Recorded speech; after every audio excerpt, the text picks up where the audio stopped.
Imagine a city street at night. Rain hammers against slick asphalt. Neon signs flicker promises. Your voice matters. Freedom for all. Vote to be heard. A lone figure stands center frame, back to camera, staring up at the cacophony of slogans. You believe you decide. That each ballot cast, each headline read, and every hashtag shared springs from your own free will.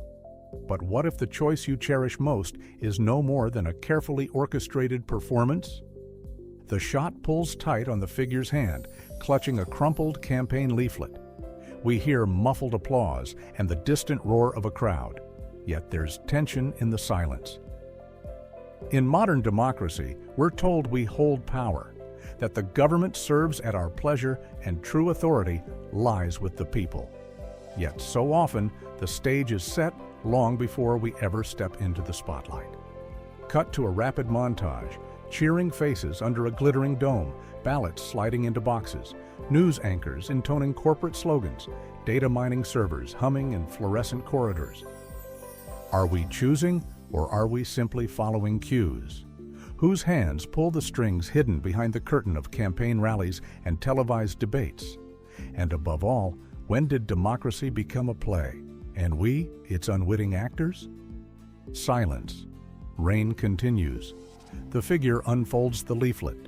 The camera drifts past faceless statues of past leaders, their stony eyes cracked as though weary of the charade. Tonight, we begin a journey. From the marble steps of ancient Athens to the neon-lit control rooms of our present. We'll expose the subtle mechanisms that shape our beliefs, hijack our emotions, and steer the collective will. Because if democracy is truly of, by, and for the people, it must withstand the light of scrutiny. The leaflet falls to the pavement. As it flutters, the neon signs blur and melt into darkness. Welcome to the illusion of choice. Have you ever wondered why what we believe to be reality often feels more like a shadow play? Over 2 millennia ago in the sunlit courts of Athens, Plato posed a challenge that still echoes through time. Most of us live chained to perceptions, mistaking illusion for truth. In his dialogue, The Republic, Plato describes prisoners locked in a dark cave, their heads fixed so they can see only the wall before them. Behind them, unseen puppeteers cast shadows that flicker across the rock, a distorted world the prisoners accept as real. For them, the flickering silhouettes are the sum total of existence. One prisoner breaks free, stepping into blinding light. At first, he recoils. The sun hurts his eyes, shapes and colors overwhelm him. Yet gradually, he realizes those shadows were mere echoes of genuine objects. What he saw on the cave wall was a fraction of the world's substance. Plato's allegory wasn't just a poetic flourish, it was a radical claim. We tend to accept the information fed to us without questioning its source or motive. We mistake propaganda for analysis, slogans for solutions, curated algorithms for collective will. In every election cycle, the cave returns. When we scroll social feeds, read headlines, or hear sound bites, are we processing reality or consuming shadows cast by unseen hands? Public opinion is shaped in rooms most of us will never enter. Meeting halls where polling data is dissected, focus group reactions are cataloged, and messaging is refined to elicit maximum emotional impact. Plato warned that even democracy, government by the many, can slip into rule by illusion. When voters chase shadows, they remain prisoners. The brightest lights of democratic discourse become tools for blinding rather than enlightening. The freed prisoner's journey is not just an escape, it is an invitation to question every assumption.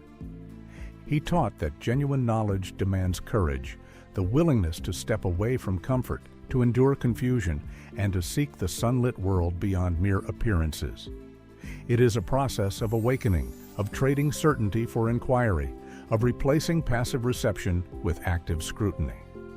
Today's media landscape mirrors Plato's cave with uncanny precision. Algorithms select our news, parties craft our narratives, and social proof dictates which opinions gain traction. The question is no longer whether we are manipulated, but how deeply our chains are embedded and whether we can ever break free. Plato knew that true freedom begins in the mind. He believed that education must not merely fill heads with facts, but ignite critical thinking capable of piercing every veil. Only then can we distinguish substance from shadow, reality from simulation, genuine public will from staged consent.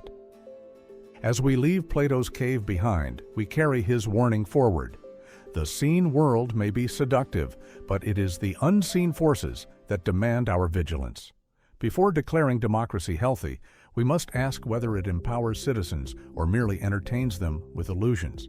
The choice is ours if we dare to claim it. The human mind is an open door, easily guided by subtle pulls, by whispers of fear, pride, and belonging. In democratic societies, campaigns seldom rely on raw facts alone. Instead, they forge emotional pathways deep into our neural wiring, steering us toward consent before we're even aware of the direction. Consider a focus group locked inside a sterile studio, responses monitored behind one-way glass. A simple phrase, "Our country under siege," triggers jaws to clench, hearts to race.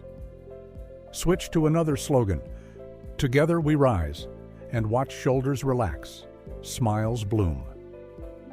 These aren't statistics, they're rituals of persuasion, each word a catalyst for gut-level reactions. Behind the camera, political psychologists and behavioral economists dissect every twitch, every glimmer of assent or doubt. They know that confirmation bias will seal our beliefs. Once we're nudged in a direction, we'll seek out only the information that confirms the push. Our brains crave coherence more than truth, preferring comforting narratives over uncomfortable complexity. But the true architect of modern opinion isn't the campaign manager, it's the algorithm. On social media, every post, every click becomes a data point. Micro-targeting divides us into fragments: undecided suburban moms, rural seniors, young urban professionals. Tailored messages flood our feeds. One group sees horror stories of economic collapse, another sees glowing promises of revival. Each message plays upon pre-existing fears and hopes, ensuring that the line between personal conviction and engineered conviction vanishes. Split screen, archival footage of 1930s radio broadcasts extolling authoritarian regimes. Beside it, headlines about fake news, echo chambers, and filter bubbles. The technology has changed, but the blueprint remains the same. Manipulate perceptions until the puppets believe they're dancing of their own accord. Dark web operators refine tactics further. Dark ads vanish after Election Day, leaving no paper trail. Data brokers trade our psychographic profiles like currency. Activists and whistleblowers reveal how a single viral post can alter the course of a referendum, how coordinated trolls can drown out dissenting voices. Yet our greatest vulnerability lies not in outside forces, but in our own minds. Social proof tells us, if everyone around me nods in agreement, I must be missing something. We cherish the comfort of the majority, even when it leads us off a cliff. Fear of isolation drives conformity. Fear of chaos fuels the call for strong leadership. And so, democracy's promise of free choice morphs into a battlefield of minds. We wage war on one another's psyches, brandishing slogans like weapons. We lionize authenticity, even as we consume the most meticulously crafted illusions. By day's end, we may believe we've arrived at decisions forged by reason. But the cutthroat mechanics of manufacturing consent have already done their work. We've been guided, nudged, herded, yet we walk away convinced we chose the path ourselves. For Plato, the cave's shadows were forged by human hands. Today's shadows are digital, pixels flickering across screens, messages drilled into subconscious circuits. Breaking free means more than questioning authority. It means examining our own thought processes, recognizing when we're being led. In the next section, we'll expose how these psychological levers are wielded not only in elections, but in everyday governance. transforming democracy into a soft coercion that feels polite, precisely because it masks its own manipulation. Because true freedom demands not just the right to vote, but the capacity to see beyond the strings that tug our hearts and minds. They call it freedom. Yet behind every polished campaign slogan lies a subtler force: soft coercion, the art of steering citizens without overt chains or truncheons. In modern democracies, the coercion is polite, invisible, gentle, dressed in civility. Imagine a society where no one ever raises a fist, where every edict is passed with a smile, and where dissenters are courted, not crushed. You would think such a place unimaginable, yet you live in it. We begin in capital cities around the world, in grand chambers echoing with applause. Politicians debate policies cloaked in the rhetoric of compromise. Voters cheer the very policies that chip away at their own power. Here, coercion is paradoxically built on consent. Take the modern voter registration system, portrayed as a sacred civic duty, yet layered with bureaucracy so tangled that many never complete it. Laws mandating ID requirements, registration deadlines, and shifting precinct maps appear mundane, but they quietly disenfranchise the less affluent, the transient, the marginalized. Each obstacle is justified in the interest of integrity, and few dare call it anything but reasonable. You won't see walls, you won't feel chains. You'll believe you're simply doing your part, filling out forms, renewing IDs, checking boxes. Yet the process itself is the prison. Next, look to the news. Every morning, millions wake to headlines curated by 5 or 6 conglomerates. These media giants choose which voices to amplify and which to ignore. Outlets present themselves as adversaries, locked in bitter rivalry, while corporate interests behind the scenes guide every editorial line. The result is the illusion of choice: multiple channels, yet a single script. On the campaign trail, we witness town hall events where constituents raise concerns, only to have cameras focused on friendly questions, cutting out the uncomfortable moments. Televised debates are choreographed affairs. Moderators steer discourse away from inconvenient truths. Soft coercion lies in these editorial decisions: what you see, what you hear, and what is omitted. But coercion extends beyond laws and media. Financial incentives shape behavior. Tax breaks for favored industries, subsidies for compliant corporations, fines for protesters deemed a public nuisance. Through complex legislation, public safety becomes the excuse for surveillance programs that track our every move. We install smart city cameras for your protection and then learn they feed into databases run by private companies with opaque motives. Freedom rings out in campaign ads, yet compliance is enforced through economic pressure and social norms. We are rewarded for obedience and penalized economically, socially, psychologically for stepping out of line. We revisit citizens on the street, a teacher anxious to speak out but fearing job loss, a single parent discouraged by high childcare fees, a migrant worker deterred by complex permit procedures. None are physically barred from protest, yet each is subtly corralled by circumstance. This is soft coercion's genius. It feels like choice. It wears the mask of democracy. It persuades through comfort, convenience, and the promise of security. And because it is so courteous, most will never notice the bridle. When opinions are shepherded, when obstacles are disguised as safeguards, and when peace is maintained through invisible bonds, you have not a free society, but a polished autocracy. By the end of this section, it becomes clear that polite facades can conceal ruthless control. The hallmark of modern democracy is no longer the right to revolt, but the art of never feeling the need to do so. In the next act, we'll travel from Prague to Phoenix, uncovering real-world tragedies born of soft coercion's gentle touch, and exposing what happens when polite direction becomes outright domination. In Prague, a city once celebrated for its Velvet Revolution, the gleam of medieval spires now reflects rows of cameras that trace every step. Behind unmarked glass rooms, analysts monitor faces and movement patterns. Citizens who once toppled statues of oppression now find their protests cataloged and categorized, their identities logged in sprawling databases.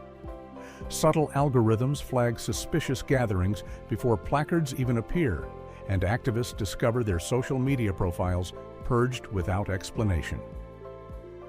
Democracy's promise of open assembly has been traded for a promise of public safety, but the result is chilling. Consent manufactured in silence. Half a world away, in the neon-lit streets of Hong Kong, umbrellas rose against tear gas and water cannons. Journalists broadcast live feeds to a global audience, yet the narrative was swiftly reframed by state-backed outlets.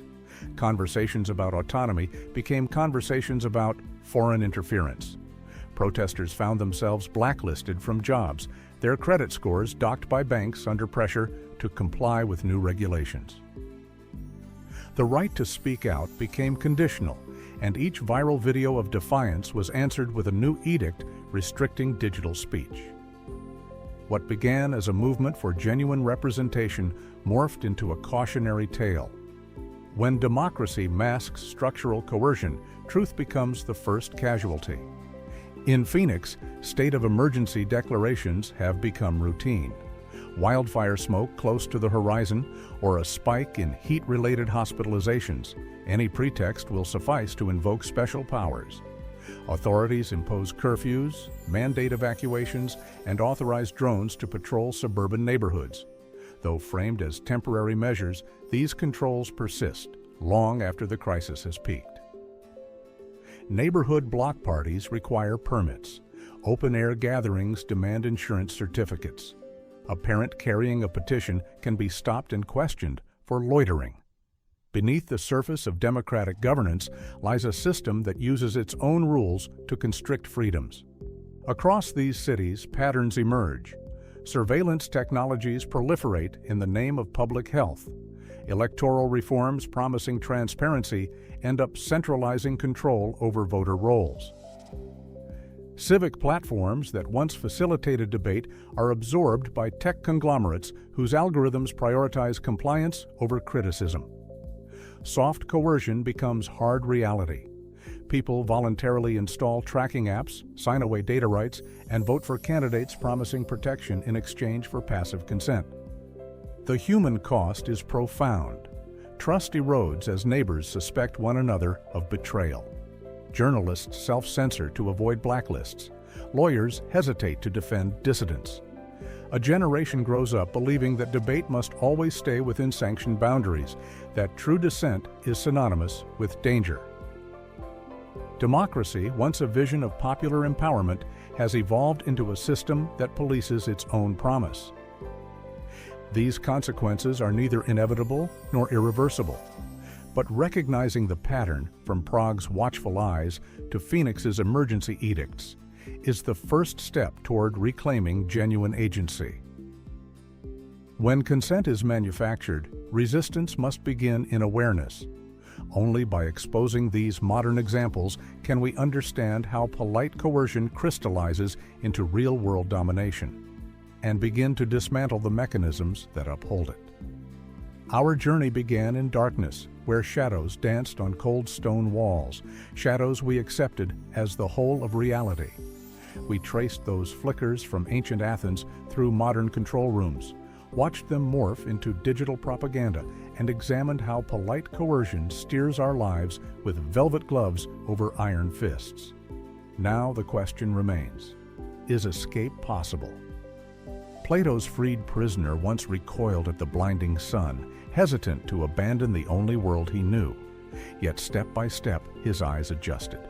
He discovered colors richer than any shadow, forms more complex than any silhouette. In that revelation lay true freedom, not merely leaving the cave, but choosing to see. Today we face a similar moment of emergence. The chains that bind us, algorithms whispering lies, bureaucracies cloaked as safeguards, media empires scripting consent, are real. But they do not have to define our humanity. To break free, we must first acknowledge the chains. Critical thinking is our lantern, collective action, our path to solidarity. Transparency, our shield against manipulation. Each tool requires discipline, the discipline to question the headlines, to dig into raw data, to challenge even our own beliefs. Only then can we transform informed skepticism into meaningful change.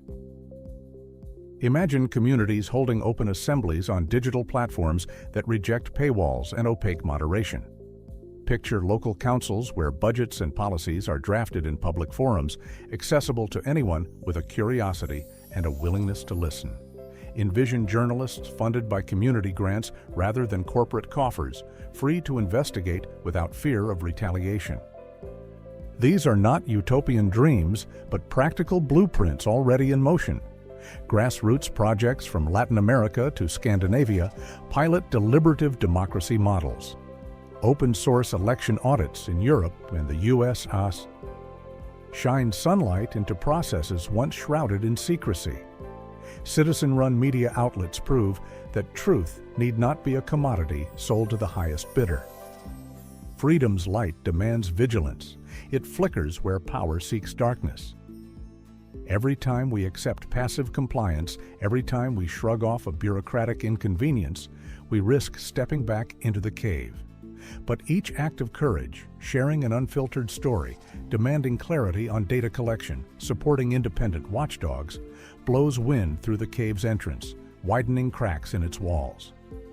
So look around, name the shadows, speak out when the policies don't add up. Vote not only at the ballot box, but with your habits, where you get your news, how you spend your attention, whom you empower with your trust. Democracy is not a spectator sport. It is an ongoing experiment in collective self-governance. The final image is of a blank horizon. No statues, no screens, just possibility. The choice rests with us. We may retreat to comfort or stride into the unknown. An unexamined polity is not worth living under. Step into the light. The cave's shadows are persuasive, but they cannot survive in full sun. Beyond lies the promise of a democracy worthy of the name, of, by, and for the people. Truly free, truly awake.